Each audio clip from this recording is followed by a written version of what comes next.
Okay, well, tonight we're going to have a lovely program on millinery, the history of millinery, and you may not realize how significant it was, but this was one of the first businesses that women could actually run. They could work for different people, but to actually own and run a business, this was one of the very early ones. It was also a center of social gathering where women could get together. And Teresa, who's going to do our program, is not only a milliner, she's a fiber artist, and she comes from many generations of fiber artists in Macon County. Mother, grandmother, great-grandmother, all have been doing fiber arts in our county. So it's a long and important tradition for women. This is part of our series, Where We Live, History, Nature, and Culture. We have fascinating programs every month. Next month, our program will be on the West Mill Historic District, which is right here. So we will go over the buildings in the district and what their significant history was, and so we hope we will see you for that. This is the Cowie School. I imagine most of you all have been here.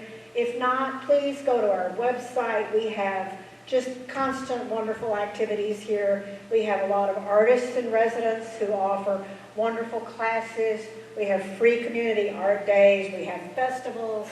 We have a farmer's market. If you're not used to coming here, you need to look at the website and see what all's happening. Concerts, open mic nights, lots of things going on here. But tonight, we are especially proud to have Teresa Bouchinet, our longest term artist in residence at the school. They couldn't get rid of me. Before I start talking and go, you're stripping. And that's why I showed you the hat beforehand. That's me, okay? I'm going to be the stripper. Before I get started, I'm starting a new weaving program for veterans. So I have a flyer, there's a flyer outside, and it will be in the Franklin Press this week. It's a free program for veterans, and I'm having an open house on Saturday from 1 to 4 in my studio down the hall. And my father, who's going to be 95 this month, I have his loom, and I may talk him into coming on Saturday, but he used to be in the Army, and then he had the weaving shed out back, and he would go weave on the weekends, I think, to get all his frustrations out. So I'm doing we were really lucky.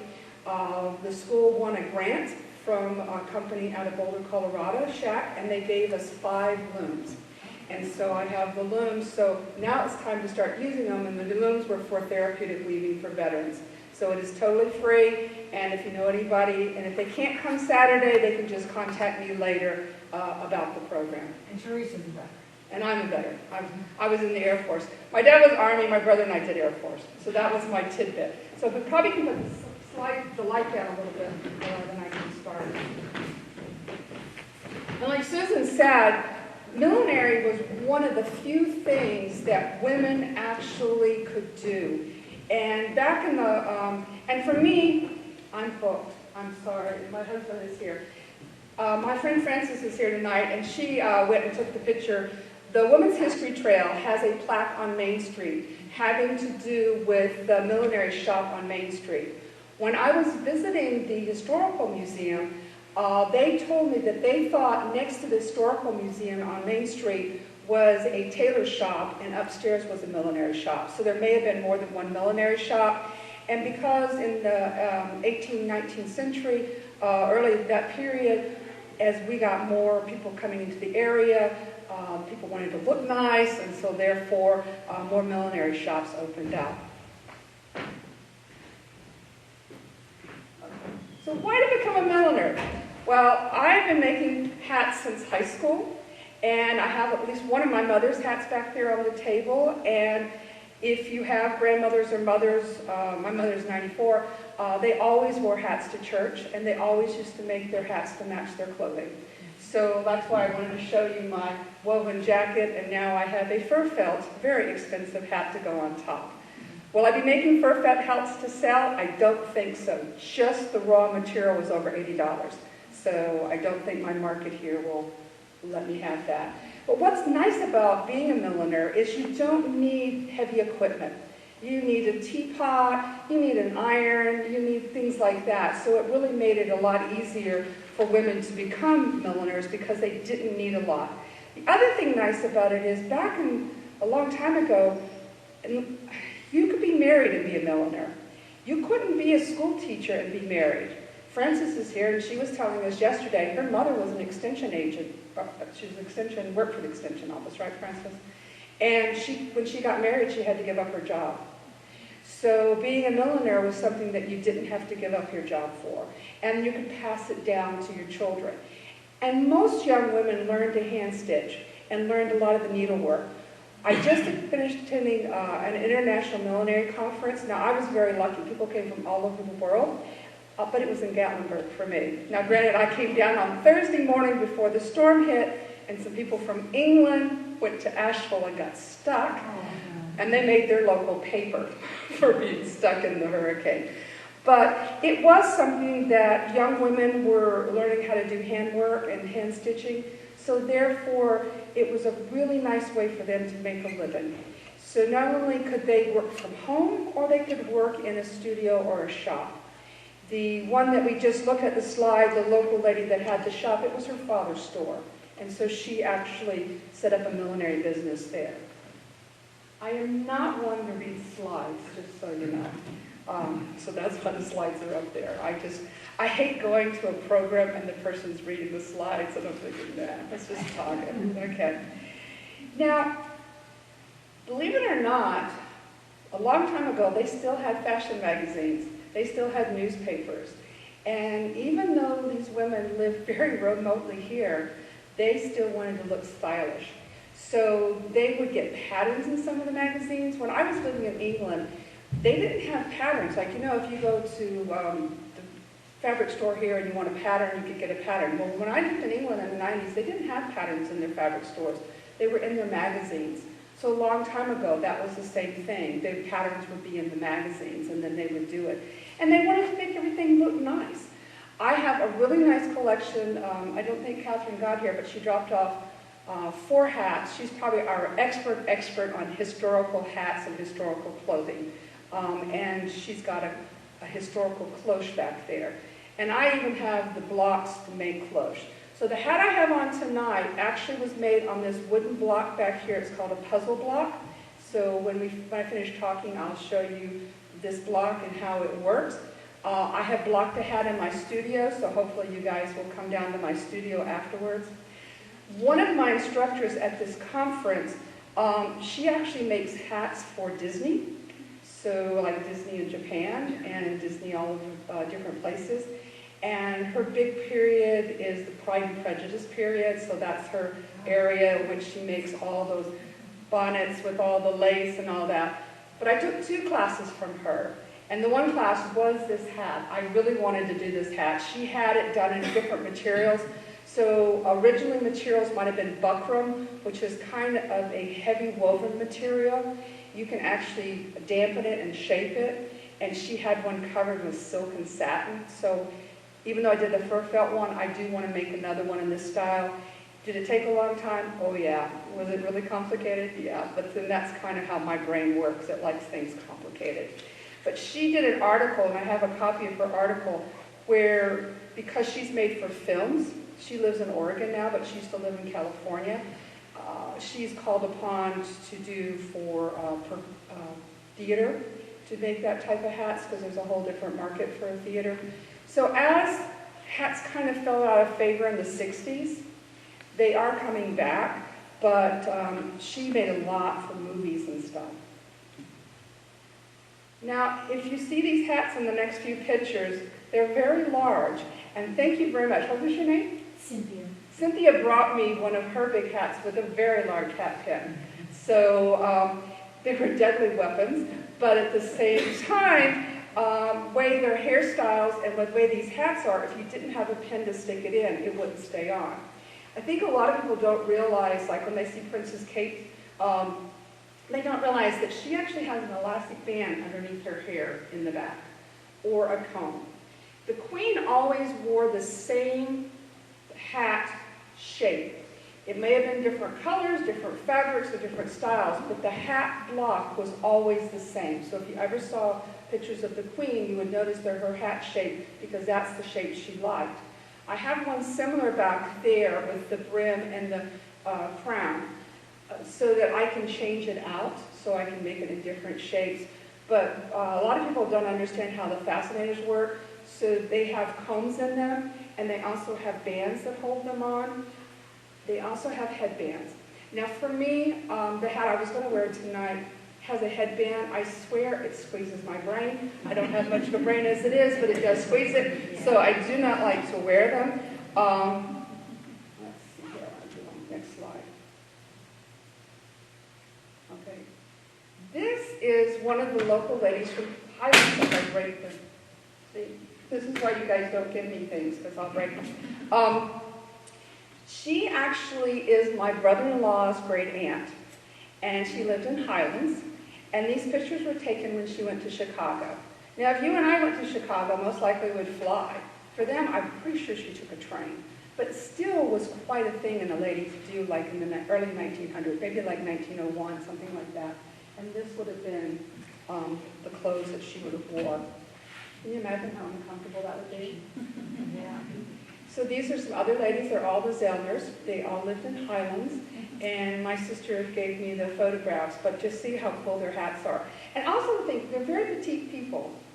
And their houses are pretty small, but they have these humongous hats. So I think they're great. Yeah. It's like a Mae West thing. Can you kind of see that? And she would have been a young woman. Okay. Now this is a picture of her before she died. So she actually was a musician. So this is a picture of her, but a before and after. So I guess this will be me, you know, the before and after. I'm the person in between right now, but I'll still be wearing it. The other thing about hats, I do have stuck under here, and I have one of her hats back there. I think it was Mrs. Zellner. Would have been my brother-in-law's mother's. I have one of her hats. I worked at the Highlands Country Club back in the 70s, and they celebrated their 100th anniversary in the 70s. And we all had to wear these hats and long dresses on Saturday night. So when we worked at the country club, we had to wear long dresses and these hats, and we did it for the whole summer, for the year when they had their 200, no, it would have been their 200th anniversary in Highlands in the 70s. So these would have been very common. Most women around here all would have had these. In fact, I did some checking, and I think one of my slides that has a bit of information, how much these cost. So I found in one of the Foxfire books, the general store, and it even lists the Rickman store in it, and how much a hat cost was $3, and I think these were 60-some cents. So, let's see if I can make it work. Yes, we got it. Now, we did have a nice black population here in Franklin, and they did want to look their best. I have this book over on the table, and it has to do with biblical references that the blacks call their hats the crown, and because out of the Bible about keeping your head covered and glorifying God and the crown, and they take it very seriously. We lived in Virginia Beach, and we would go out for lunch on a Sunday, and really, the ladies, they sometimes spend more on their hats than their suits. It's very important for them to really see who they can outshine. And we don't get that so much here. In fact, when I was going to church, I was the only one wearing a hat, but you know, I'm always the one now. So if you were a young woman and you wanted to be stylish, then you might want to, if you didn't have someone who was a milliner, you might want to get books to learn how to design your own hat, trim your own hats. And I know a lot of women in the late 50s, early 60s did that. They took their books, or they would find from the movies fashions hats and see how they could look like someone. I had somebody in here earlier today, and she was mentioning a movie and how the hat was. And so then they would go and copy that hat. My favorite period, I have to admit, is the 40s. Women just styled it in the 40s. There's a really good YouTube video about that, about, you know, you went from the flapper period when the dresses were shorter and looser, and before that it was the Victorian period where it was very prim and proper. But in the 40s, the war effort had cut back a lot, so we didn't have a lot of buttons, they didn't have a lot of things, and the hats were smaller, and they just were cool. So we do have some 30s and 40 hats back there on the table. This Millinery for Every Woman is a very old book, but I have a newer version of it. But it's the type of book that a woman would want to have so that they could go step by step on every aspect of millinery. For me, I started doing millinery it's going to be 9 years now. And which I'm sure my husband thought was a fleeting moment for me. It has become a very expensive hobby. My weaving hobby, I got the looms from my parents, I got the thread, I've got all that going. But every time I buy something for millinery, I mean, just that conference was $2,000. So every time, and I didn't have to fly or come from Australia or England, and like a lot of other people had to come just to go to the conference. I just had to drive up the road. So I don't teach millinery. I will custom make a hat for somebody, but I made Frances wear one to her son's wedding this summer because she had an outdoor wedding and it was a black and white wedding, and I wanted the challenge to see if I could make a hat to fit somebody. So she may never wear it again, but I was really happy with it. So this is the book that I have on the table about crowns. So just so you know, you might want to look at it. It's quite interesting, some of the comments and some of the people, but they took their hats very seriously.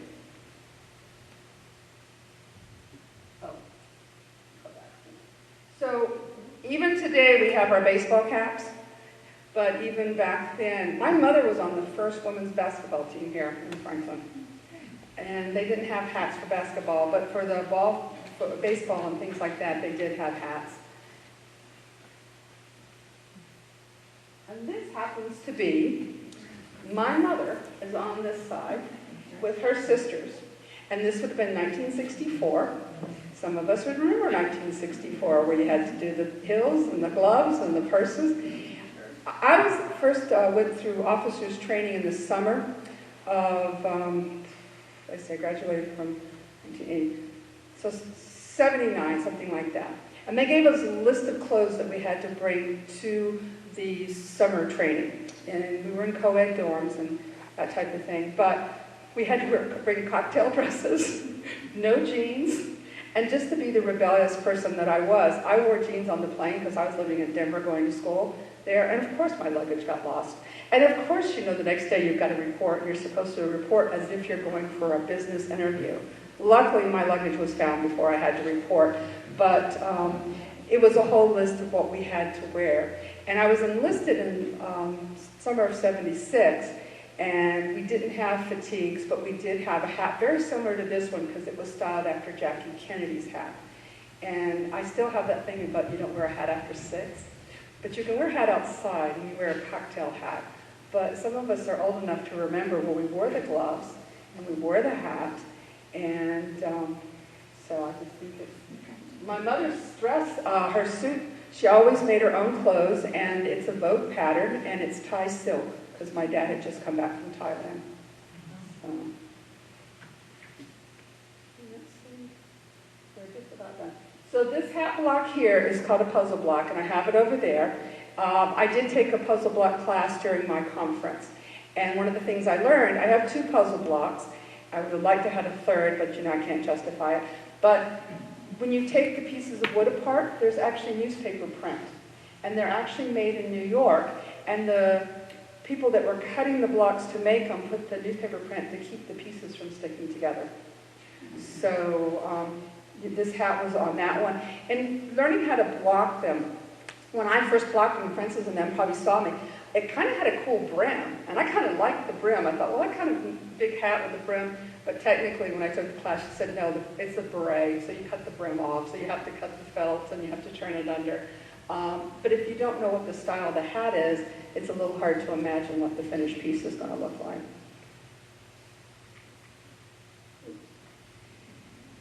I was taking my mom to the doctor this summer, and there was a Harper's Bazaar magazine, not my style of magazine by far, but they had a whole article about hats making a big comeback. So I have the copy of the Harper Bazaar on the table. And I attended the Millinery Business Academy out of England during COVID. It was all online. It was a large group of us. And I just want to know this mic is picking my stockings. I never wear stockings. Anyhow, during the academy in England, I like making the felt hats. But they make the fascinators and straw hats and the cinema straw hats, and I do like making those. But it was a really nice time to learn all the techniques. I kind of went overboard and made about 80 hats that summer. But she makes a lot of hats. So Catherine Elizabeth, that was over the academy, she makes hats for the male Vogue magazines and has had her hats in Paris runway. And they're not the things you and I would wear. It's like a 10-gallon base cowboy hat, you know, where she's making them wild and crazy. But they are coming back. And it's winter time, so we all need hats. So this is some samples of my custom hats that I make. I have put my summer hats, most of them, away, but you can always come and ask if you want to see them. I try to hand stitch everything. I don't use glue, even if I'm putting feathers in, because to be a real couture, you don't use glue, you hand stitch all of your work. So most of my hats are all hand stitched. And I love making them. I'm totally insane. So I'd like to thank everybody for doing this. I told my friends, because I can talk for hours, that I would not talk for hours. Did I do my fun fact slide? I don't see it. Hold on. Let me go back up. Where's my fun fact slide? There's my fun fact slide. Okay, researching for this. The millinery group I belong to out of England, this one lady posted a millinery museum. And in the millinery museum was a sign, and it turns out that plantation owners were required to provide hats for all the slaves, including here in the U.S. and in the West Indies. And it's called a billycock hat. And this particular mill made over 4 million of these hats out of rough felt lined in cotton. So I thought that was an interesting tidbit. Because another person that was going to come tonight was asking about men's hats. And I don't think there was anybody making men's hats in Franklin. Most men's hats came from Chicago and New York, so that type of thing. Another tidbit I didn't put on the slide, the Yellowstone TV show. Some of you guys watch the Yellowstone TV show. I don't, but a lot of people do. Those hats are made in Tennessee. We had a lady here visiting. So the bonnet was 62.5 cents. So that was kind of interesting. So if you were going to Rickman's store or something, you would have to need a new bonnet. Most people would probably made their own bonnets. And also, turns out in Williamsburg, Virginia, there's a YouTube video about 18th century owned by women, the millinery shop. So it was a business that went around for a long time. All right, thank you. You guys have any questions? Yeah. I'm listening. I have a question. Go for it. So did you start with a piece of felt, if you're making a felt hat, you get wool felt and then you shape it and block it and all that? So like today, I've got in my room, before I went to the conference, I had to bring a lot of different things made. So I bought what's called a felt hood, and the felt hood is very plain shaped. And so I dipped it in hot water today, and then I stretched and blocked and steamed it, and then I will manipulate the felt into shapes. One of the things that people tend to buy from me are these small hood hats that I put little folds and pleats and then put beads and stuff like that on there. I'm also probably the only person I know that actually uses their weaving on their hats. So I use the tablet woven band that I wove on that hat. I do tablet woven band, be glad to sell to any man to put on their hat, and I put it on their hats. Bob's back there, he's got 2 of my bands on his hats. But yeah, most of it's steamed. On this particular hat, that was a real challenge because we only used a round dome block to shape the part that was inside. But we had to just take a deep breath and cut the fur felt. Now once you cut it, it's cut. And then we had to wire it. and keep it in a certain circle so we couldn't let it stretch out.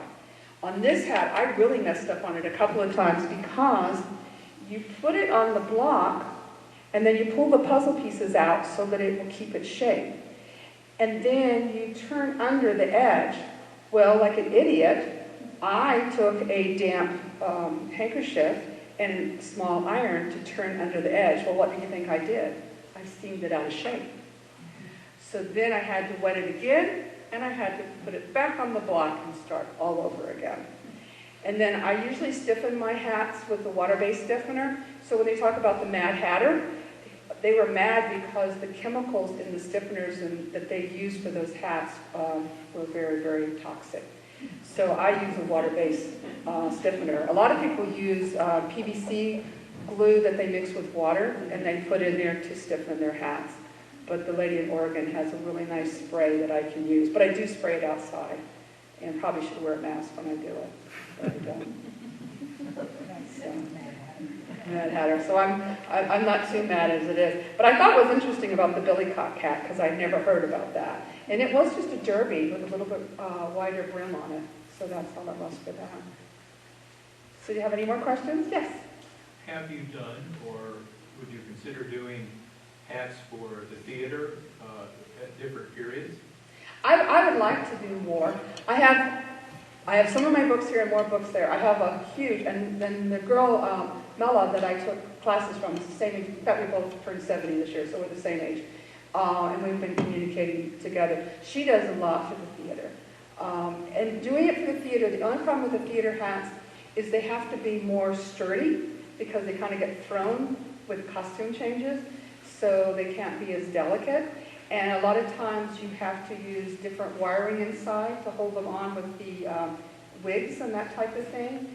So when I was taking the classes with her and this guy Philip from Australia, I've taken classes from him.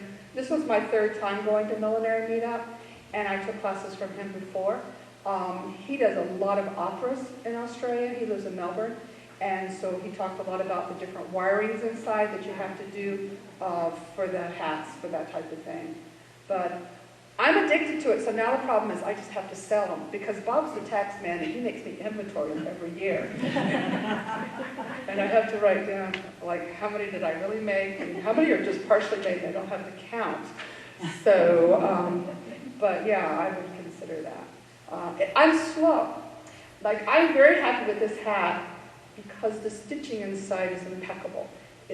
And I just take my time doing it. And so that was one of the classes, is learning the techniques so that you don't see the stitching. I haven't mastered using a curved needle. Does anybody ever use a curved needle sewing? I did buy them, but I'm going to have to practice more too. But I needed a curved needle because that hat is up underneath and you don't want to secure it that way. But men hats, I did re-steam and re-block a couple of men's hats. They had really nice fedoras. The one guy who couldn't be here tonight that's on the board for the school, he had one from an uncle that was a beautiful fedora, but it was too tight, and it was lined. So we just took a deep breath, we steamed it. I had a size 24 block, but I put felt on the outside to make it a little bit bigger than 24, and it fit. So I was very pleased that I was able, because I didn't want to take the lining out, and I didn't want to take all the details out. I just wanted to see if I could block it and stretch it out. So, and there's a hat back there that's really quite ugly. It's probably from 60s maybe, and it's like the plastic stuff. And so today I just took it back and steamed the sucker and stuck it on a thing just to see if I could reshape it. I always tell people to buy hats from me. If you really screw them up, okay, you can bring them back and I'll try to re-steam them. It's not a done deal, but I can give it a shot. Thank you. So I do have a nice display.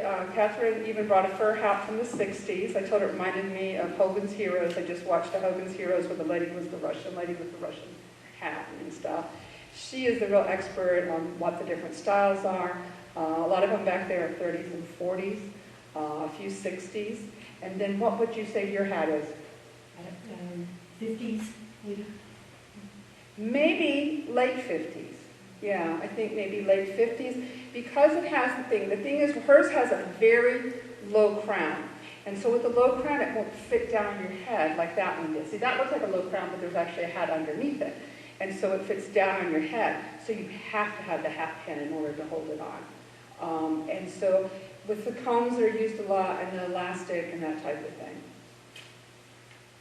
Would you speak about the quality of felt hats, in particular Western hats? Yeah, You know, in they fact, while we were at the conference, the one lady that I took the puzzle block class from, and I also took a stitching class from.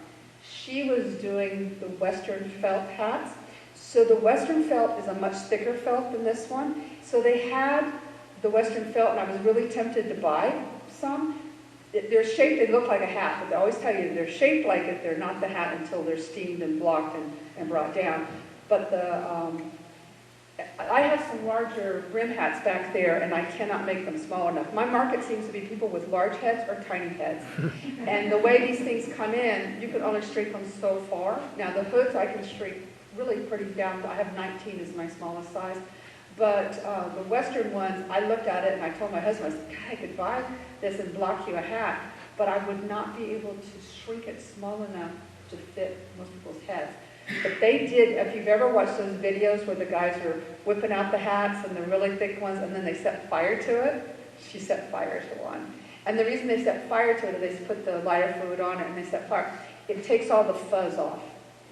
So it takes all the bits off. She did go outside. This is Aramont in Gatlinburg, so she did go outside and set fire to the hat, and it immediately goes out. But it's one of the techniques they do on those Western-style hats. But it's a thicker felt. This is a thinner felt. This is the reason I can't sell this one, because I'm not happy. I buy them from the lady in Oregon where I buy them from, but the two hats that I bought from her, the felt thinned out and I got holes in the back.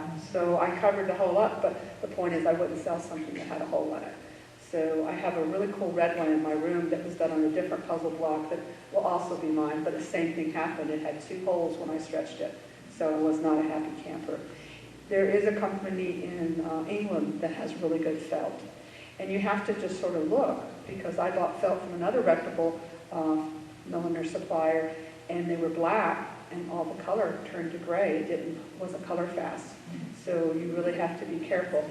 The grow grade ribbon that you wear inside of hats, and the reason they put the ribbon inside the hat is so that if you sweat and whatever, you can actually snip it out and put a new ribbon in. And they stretch. They're not the same ribbon that we find in the fabric store. They're a special ribbon, and you steam it and put it inside the hats. They had a real problem a few years ago with the grow grade ribbon, all the colors running, so you have to really be careful on your grow grade ribbon. Who wants to have a red band on their head because the red band and the ribbon did that, so yeah. Well, what about beaver felt? It's a fur felt, so you can buy it. There is a supplier that does have that. It's just very, very expensive. And it really is beaver? Mm-hmm. So this is fur felt, and it's rabbit. It's a rabbit and wool mix, but it is rabbit. And that's one of the reasons I didn't like it so much, because to me, you know, if you ever had a rabbit thing, it sheds. I have a feeling that's going to shed. And just the material, like I said, just for that one block for that hat was $80. And that was a deal. They're a lot more expensive. I got it on sale. So if anybody else have questions, we can turn the lights on. You can look at the hats, and I'll show you how this block works back here.